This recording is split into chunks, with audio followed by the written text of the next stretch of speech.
Irmão, crente, tem crente que é cara fechada, que é cara dura, porque a santidade dele, ele entende que ser santo é ser a cara fechada, é não dar um sorriso, é não falar com as pessoas, senão ele vai se contaminar. Mas na santidade não é isso não. Mas nós vamos meditar na palavra em Romanos capítulo 6. Mas eu amo esse hino da harpa 131 que diz assim: só em ti, meu Senhor, eu desejo estar e também receber tua luz, de valor em valor, só por ti avançar. Ó, me traz junto a ti, meu Jesus. Eu desejo, ó Deus, em Jesus habitar, pois minha alma suspira por ti, de valor em valor, e na fé aumentar, para que vejam Cristo em mim. Aleluia, aleluia. Meus amados irmãos, vamos rapidinho, sem delongas, né? O pessoal quando tem uma fala, sem delongas eu não sei falar não, mas sem demora, eu também não sei não. Romanos capítulo 6, versículo 6. Vamos ler alguns versículos aqui, ó. Sabendo isto, que o nosso velho homem foi com ele crucificado, para que o corpo do pecado seja desfeito, a fim de que não sirvamos mais ao pecado. Porque aquele que está morto está justificado do pecado. O 11.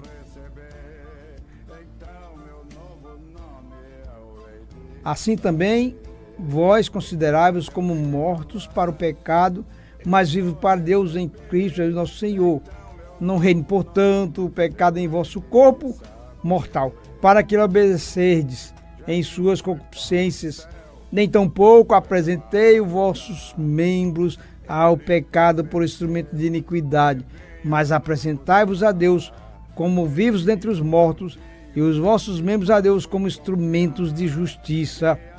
Porque o pecado não terá domínio sobre vós, pois não estáis debaixo da lei, mas estáis debaixo da graça. Aí ele diz aqui: mas agora libertados do pecado, 22, e feitos servos de Deus, tende o vosso fruto para a santificação e por fim a vida eterna. Porque o salário do pecado é a morte, mas o dom gratuito de Deus é a vida eterna em Cristo Jesus. 74 crentes. Rapaz, eu acho que eles não chegam assim não. Mas ó, irmão, sabendo isso, que o nosso velho homem foi crucificado.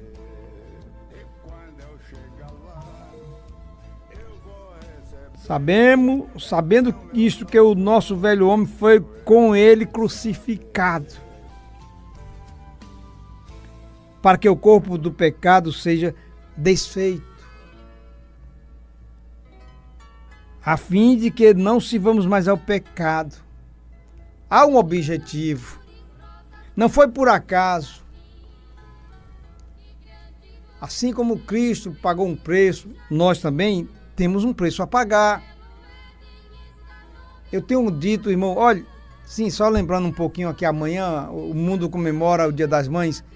Não deixe que a sua mãe seja semelhante à mãe do mundo, que ela só existe uma vez no ano, que ela só é especial uma vez no ano. Dê valor à sua mãe todo dia. Todo dia é especial ter uma mãe do lado, ter uma mãe por perto. Só quem sabe o que é não ter mãe é aquele que já perdeu a sua. É no dia das mães. Não, irmão, todo dia eu sinto falta da minha mãe. Eu sinto falta porque ela não era especial para mim só dia segundo domingo de maio, não. Ela era especial todo santo dia. Então ame sua mãe, só amanhã não. Porque tem gente que ama amanhã. Segunda-feira ela já não é mais mãe. Já dá as patadas na mãe. Já quer dar ordem na mãe. Então, tenha cuidado. É isso que eu brigo. É que a igreja copia as coisas do mundo. E o crente acaba entrando no foco também. Que a sua mãe não seja mãe só amanhã, mas ela seja mãe todo santo dia. Será que existe dia santo, dia ou dia pecador? Irmão, quem tem que ser santo somos nós. O dia não se santifica, nem fica pecador o dia. O dia é o dia. Quem peca somos nós. Aí eu vi um testemunho de Jeová com um ditado assim: será que a terra vai sobreviver? A terra não vai morrer, quem morre somos nós. É carnalidade, tudo para isso é o material. Então, sabendo isso, que o nosso velho homem foi com ele crucificado. Para quê? Qual era o objetivo? Para que o corpo do pecado seja desfeito. A fim de que não sirvamos, há um objetivo, há um propósito, a fim que mais esse corpo, mais não sirvamos mais ao pecado.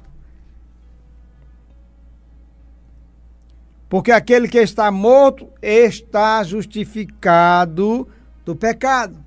Morto não peca. Então, se eu estou morto para o pecado, vivo estou para Deus. Eu procuro andar com Deus. Todo dia, irmão, somos tentados. Todo dia o capeta oferece um prato assim para a gente comer.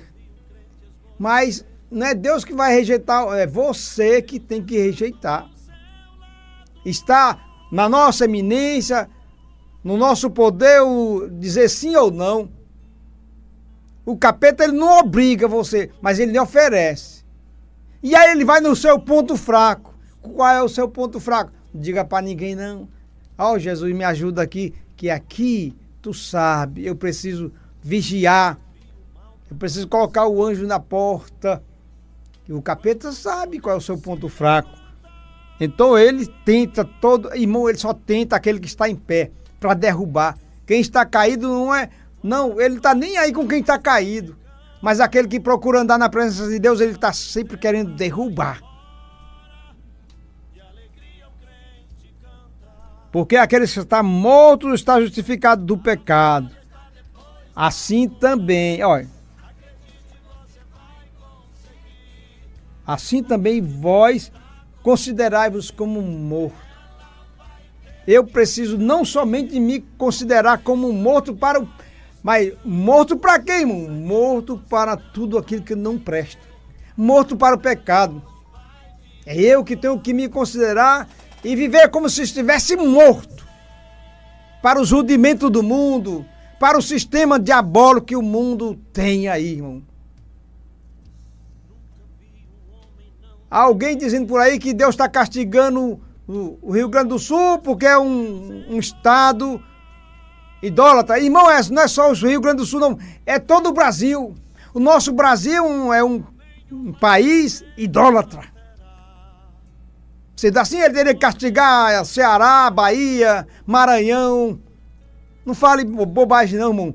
Isso ali, além da chuva, tem a irresponsabilidade do homem. Mas também entenda uma coisa, eu já preguei aqui, a Bíblia diz que o que sucede ao ímpio sucede ao justo. As catástrofes, as pandemias, as desgraças atingem todos. Só que no justo, nada disso atinge a sua alma. Pode atingir a matéria, irmão, a matéria vai se acabar. Mas não deixe que atinja a sua alma. Se você perder tudo nessa vida, menos a fé, você não perdeu nada. Mas se você perdeu a fé, você é um desgraçado, você é um lascado. Assim também, vós consideráveis como mortos para o pecado, mas vivos para Deus em Cristo nosso Senhor. Vivo para Deus, buscando como agradar em toda maneira de viver, apresentando a Ele o corpo em sacrifício vivo, agradável, que é o vosso culto racional. Triste de pecador, de pregadores, que para ele ouvir um glória a Deus tem que estar pedindo. Para ele ouvir um aplauso tem que estar pedindo. Para mim, eu sinto uma tristeza, um pregador desse, que precisa estar pedindo. Porque se ele se colocasse na mão de Deus e Deus usasse ele, a igreja pegava fogo. Deixa Deus te usar. Assim vós, olha aí, irmão, vivos para Deus em Cristo nosso Senhor. Não reine. Olha aquele desejozinho desgraçado, tá reinando. A velha natureza, ela fica reinando, mas você tem o domínio. Você tem nas suas mãos o poder de dizer não ao desejo. Não deixa reinar. Faz o contrário, permita que Cristo reine na tua vida. Que o Espírito Santo direcione a tua vida. Ele não vai direcionar forçado. Ele não é obrigado a direcionar a sua vida. Você tem que permitir. E só há uma condição. Andando em Espírito, o Espírito Santo certamente nos direcionará a fazer aquilo que agrada a Deus. Não reine, portanto, o pecado em vosso corpo mortal. Não reine, não deixe, não permita, não dê brecha, não aceite, irmão. Entenda uma coisa, o pecado é momento, é alguns minutos. Depois é só tristeza, angústia na alma. Então não permita, não reine. Ele está dizendo aqui, não deixe, não permita que aquilo que desagrada a Deus reine na tua vida. Mas dá o lugar ao Espírito Santo, dá lugar à palavra, anda na palavra. Viva a palavra! Porque você vai ter força para dizer não a toda tentação. Não é pecado ser tentado, o próprio Jesus foi tentado. Mas o pecado é ceder à tentação. Não reine, portanto, o pecado em vosso corpo mortal para lhe obedecer, irmão, em suas concupiscências. Nem tampouco apresente o teu corpo ao pecado. Não apresente. Apresenta a Cristo. Faz o inverso. Nem tampouco apresentei os vossos membros ao pecado por instrumento de iniquidade, mas apresentai-vos a Deus como instrumento de justiça. Canta bem, toca bem, prega bem, apresenta a tua vida como sacrifício. E olha, irmão, que é um sacrifício gratificante quando a gente sacrifica a nossa vida em santidade para agradar a Deus. O nosso culto é recebido. De qualquer jeito, ele não recebe. Culto não é 2 horas na igreja. Culto é a vida no altar. Para que ele suba como um cheiro suave às narinas de Deus. E ele venha se agradar da nossa adoração. Aonde é que eu tenho que adorar? Lá na igreja. 2 horas não. É aonde você estiver. Apresenta, olha. Portanto, nem tampouco apresentei os vossos membros ao pecado por instrumento de iniquidade, mas apresentai-vos a Deus. Irmão, aqui é conselhos para o bem da tua alma. Aqui são conselhos que faz bem à tua alma. Embora no momento pareça ser difícil, mas não é difícil quando se anda na palavra. Andar em espírito e não fareis, irmão, é andar em espírito, é procurar andar em espírito e não fareis a vontade da carne. Aí nós vamos para cá, mas agora libertados do pecado. Irmão, você foi liberto, não torne novamente escravo. Paulo diz assim, não useis a vossa liberdade para vos tornar novamente escravo. Agora, libertados do pecado e feitos, não, você não foi só liberto, não, você foi feito servo de Deus. Somos servos de Deus, então precisamos andar sabendo que Ele está nos olhando a todo instante. Tende o vosso fruto para a santificação, não é para qualquer coisa, não é para a santificação. Buscai a paz com todos e a santificação, sem a qual pastor, cantor, pregador, ninguém verá o Senhor. Porque o salário do pecado é a morte, irmão. Paulo está falando aqui o que está escrito lá em Gênesis. Adão, no dia que tu comer, tu vai pecar. Ou no dia que tu pecar, tu vai morrer. Em vez de esse negócio aqui. Paulo não está falando novamente de morte física, não. Pelo amor de Deus, entenda. Porque o salário do pecado é a morte. Está falando de morte espiritual. E mais na frente, mas o dom gratuito de Deus é a vida eterna. Vida eterna não é vida aqui. Essa matéria não é eterna. Mas o dom gratuito de Deus é a vida eterna por Cristo Jesus, nosso Senhor. Vida eterna. Amém.